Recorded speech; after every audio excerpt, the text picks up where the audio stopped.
traveler, Paimon. I suppose your story is ready. Yep. How about you? Do you need some more time? No need. I am also ready to tell my story. Paimon calls dibs. Paimon first! Please, go ahead. Okay, here goes. Once upon a time, there was an evil researcher who went into the mountains and did a crazy experiment on whopper flowers to transform their appearance.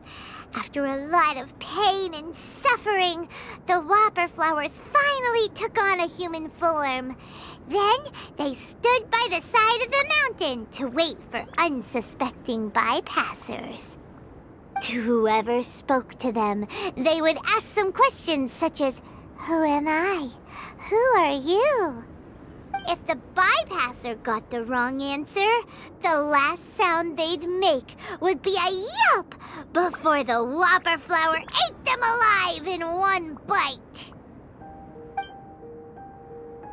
Ooh, truly frightening. What the? You two aren't scared at all! Don't go nitpicking, okay?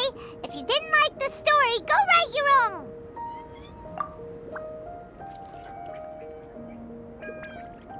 In other words, the whopper flowers would ambush and then completely replace their victims. And then what? Go back to where the person lives? Enter their home? Eat their whole family? Paimon made up this story, but now Paimon's the one who's scared by it. It's a good story. May I write it down? I may bring it up in future conversations. What for? Just to scare people with? Yes. You've got a real mean streak, Albedo. Mine is a little longer than yours. It starts with an alchemist. A great alchemist once created Subject 1. Subject 1 was her proudest achievement, and successfully blended into human society. No one ever would have thought that this friend of theirs was in fact a synthetic human. However, unbeknownst to Subject 1, the alchemist had tried the same experiment many times before he had come into being. Some of the rejects from failed experiments had been discarded, but had not died. Subject 2 was one such failed experiment. He was swallowed by a great dragon that came to rest upon a snow-swept mountain. Many years later, he was resurrected by the dragon's mysterious power. He saw all kinds of people on the mountain, including Subject 1, who had somehow miraculously blended in among them. Never in Subject 2's wildest imagination had he thought it possible for experimental life forms such as they to deceive everyone so successfully. He saw the way humans accepted Subject 1 as a friend, witnessed their affection as they addressed him by name. This was what Subject 2 wanted. Now, all that Subject 2 desired was to replace Subject 1 and take the joy of his existence for himself. This is giving Paimon the chills. So scary. Subject 2 began to unfold his plan. He stole Subject 1's books and notes and studied all that Subject 1 had learned from the alchemist. Subject 2 was highly intelligent, and he learned quickly. He changed his face into an exact replica of Subject 1's face. Then, he found a plant with mimicry capabilities and transformed it using dragon blood and alchemy. And so, not only did Subject 2 transform his own appearance to perfectly match that of Subject 1, he also created a third entity, Subject 3. What? There's 3 of them now? But Subject 2 wanted to become a perfected human. So, he erased a mark on both his and Subject 3's necks. For these marks were symbols of imperfection. In my view, it was probably a subconscious act, an instinct. He so desperately craved to become a perfect human being that he forgot something. Human beings are defined by their flaws. Subject 2's plan was meticulously crafted. Subject 3 would draw Subject 1's attention. After Subject 1 disposed of Subject 3, he would assume the threat had now disappeared and would let his guard down. The next moment that Subject 1 was alone, Subject 2 would make his move. He would eliminate Subject 1 and become the only one remaining. He would secretly replace the Subject 1 of everyone's memories and inherit his identity, residence, clothing, sword, name, and friends. People would have no idea that the individual they knew had become somebody else from one day to the next. This is way too scary. Paimon's never gonna be able to trust anyone again. But just before Subject 2 could carry out his plan, a unique stranger entered the mix. Subject 2 tried to make contact with this person, but found that they could somehow sense he was different from Subject 1. What's wrong? Are you scared? What happened then? What happened to the stranger? He became a new stage in Subject 2's plan. One more person that Subject 2 had to dispose of. It's as if there were 3 identical roses in a garden. Only one of the 3 was a fine specimen, while the other 2 were defective specimens that bore poisonous thorns. In all the world, only the gardener who tended to them could tell which was the good specimen.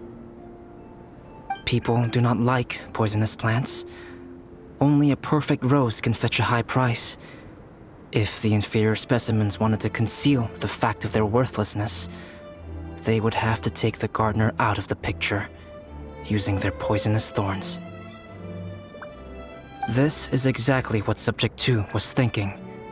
So, he hid in the shadows and waited patiently. Maybe soon, he would get his chance to become truly human.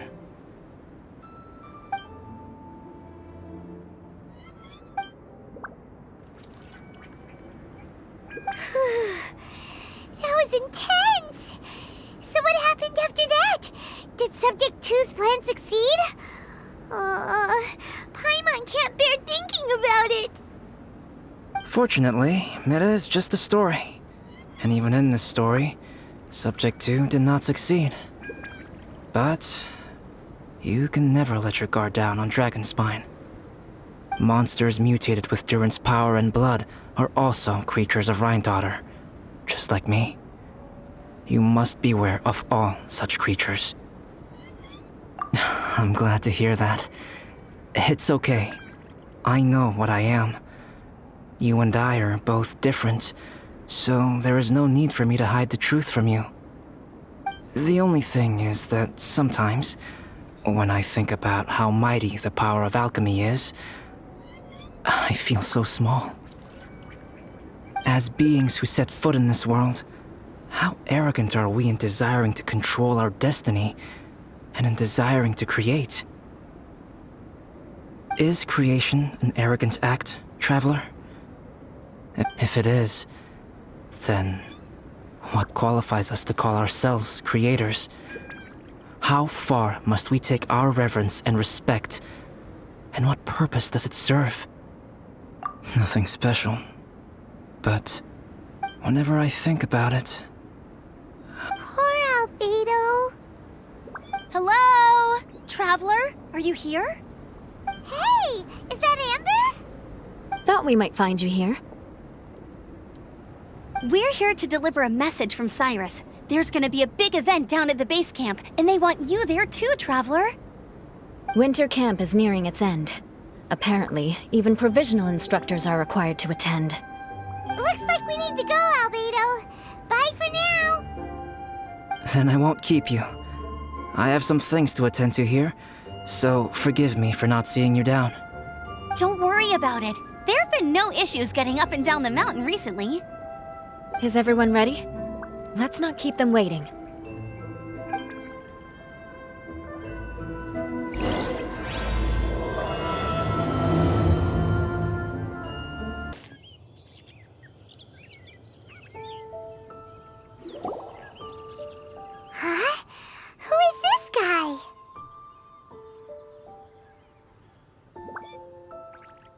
Allow me to introduce Yozerv. He's Joel's father.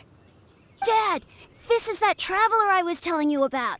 The traveler's helped me out loads in the past, and this time we even built a snowman together.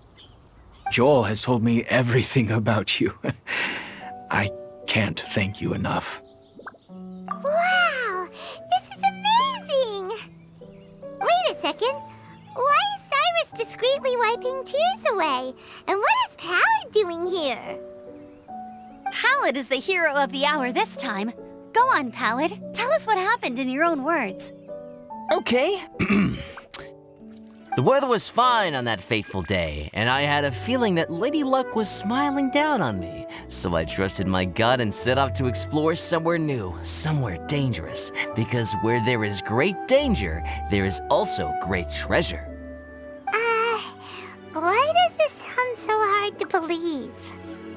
But I had only been away from the group for a short while when I fell down a slope and just started rolling. Uh-oh. Did my bad luck rub off on him when we ran into each other on the mountain? The place I fell to was somewhere I didn't recognize, and I'd sustained a few injuries. I remember thinking to myself, this is the worst luck I've ever had in my whole life. Then I met Yozerv. He'd heard the sound of me falling and came out to see what was going on. Huh? Wow! So it was completely by chance then! I thought he must have been someone from the Adventurers Guild here for the event, but after a few words of conversation, it was clear that he was having memory problems. He didn't even know his own name. The temperature was freezing, and there was no time to deal with all that there and then, so I convinced him to come back to the camp with me and figure everything else out after we got there. We got back to the camp, ran into Joel, and the moment he saw him, he froze for a second with this completely stunned expression on his face, and then he started crying out, "Dad! Dad!" That's when Yozerv suddenly started to remember. My memory has still not fully recovered, but Joel and his mother, they are the only ones that I will not, no, that I cannot forget. Daddy. Daddy's right here, Joel. Daddy's right here. Yozerf, don't you remember anything else at all? The poor princess? Feeding the foxes? I'm sorry. I have no recollection. Maybe it's because of the head trauma. I'm not sure. I woke up and found myself covered in blood. My things were gone, and there was nothing to indicate who I was or how I got there. I crawled into a cave and settled in for a slow recovery. After my legs and feet were a little better, my hunting skills were what kept me alive. Dad, I was so worried about you. I'm all right now, Joel. Oh, don't cry. Daddy's not going anywhere. I'm here to stay. Oh, this is good. This is good. You know what, though? I definitely think my luck got worse after running into Benin on that mountain. I knew it. I just... No, I just meant if it weren't for you, there's no way I ever would have run into Yozerv on a mountain this huge. Besides, we got back safely, didn't we? So don't blame yourself. Maybe sometimes miracles can only happen when you get just unlucky enough. Palette. When did you become such a smooth talker, huh? Huh? Am I? I was just telling the truth. Oh, yeah. I want to say thank you to the Traveler, Uncle Cyrus, Auntie Eula, and Auntie Amber. You all helped look after me, and I will always remember it. But I guess I can't take the snowman with me, or it'll melt once it leaves Dragonspine. It's such a shame. Oh, I can help with that. One moment. Huh? Eula? Here, take this. It's powdered rime. Just add it to your snowman, and it will never melt. Wow! Really? Oh, this is awesome! You're the best, Auntie Eula! Dad, I have an unmeltable snowman now! How cool is that? How can I ever repay you all? Thank you all. Thank you from the bottom of my heart. Dad, I want to go move the snowman. Can we do it now, please? Okay, I'll be leaving with Joel now. I'm sure I'll see you all another day. Very well, very well. It's time for Pallet and I to have another discussion concerning his breaches of adventurer discipline. Huh? But Cyrus, I think I kind of made up for my mistakes this time, you know? See you guys! Oh, I made this for you and Amber. Think of it as a winter souvenir. Aw, are you sure? This must be really important to you. Come on now, just take it. No need to make such a fuss. Wow! Now our snowman won't melt either! Great! You're welcome. Just keep it, that's all I ask. Amber and I have some business to attend to now. See you later.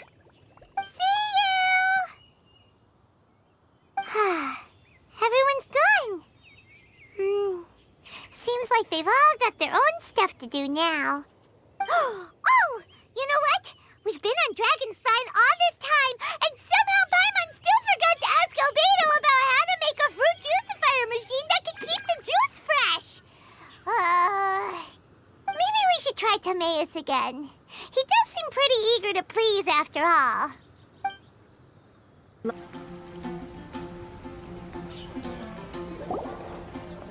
Timaeus! Traveler and Paimon, what can I do for you? Wait a minute. You've got that mischievous look on your face. Oh, you're not still thinking about that ridiculous juicer thing, are you? Timaeus, will you help us? Well, if the Traveler isn't really interested, then, yeah, maybe I'll give this one a pass. It's just the weirdest request ever. No, but Paimon's Sunsetias are gonna go to waste without it. And the time it would take me to research something like that, I could probably pick those Sunsetias again 10 times over. New research project, Timaeus? We meet again. Oh, Albedo, thank goodness. So the situation is, Paimon wants a machine that can turn fruit into juice and keep the juice fresh. I mean, surely it's... Majorly important, that's what it is. If you can manage to invent this, we'll never have to worry about fruit going bad ever again. That's impossible.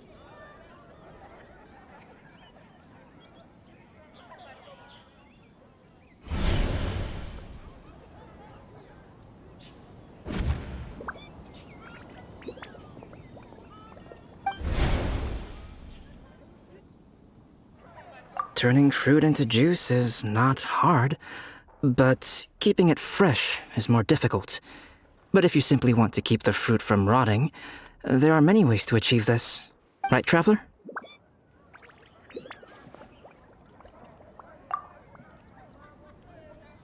What about his neck? What's wrong? Is there something on my neck?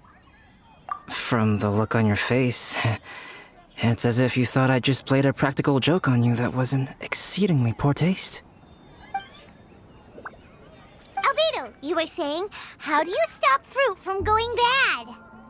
Well, one way would be to bury your fruit on Dragonspine, where the snow never melts all year round. But then Paimon won't be able to eat them! You could always live on Dragonspine. No, too cold for Paimon. Or you can give the fruit to me, and I would take it to Dragonspine for you. But since you don't like the cold, you'd have to send someone else to pick them up when you want them. This is where you come in, Traveler. Suddenly sounds a lot more feasible with other people doing all the work. Okay then, shall we go with that idea? Fruit buried on Dragonspine will stay fresh for much longer. However, it is also possible that the fruit will sprout and grow into fruit trees. Who knows? Maybe the next time you visit, it will have grown into an orchard. You can water the trees, add fertilizer, and when they finally bear fruit, you will have some fresh sunsettias. No way! Then Paimon will have to be a gardener! That's not the goal here. Oh? Well, I don't think being a gardener is so bad.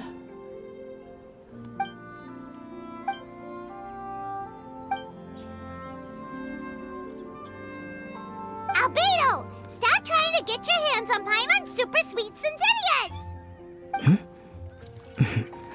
It bothers you, does it? Of course it bothers Paimon! They are the rarest, super duper sweetest Sinzedias ever! And they're not for you! Okay, but they're just Sunsettias. I think you're only so attached to them because you don't have much fruit of this quality in your possession. When someone's pockets are full and their spirit is fulfilled, they don't easily fall prey to this kind of yearning.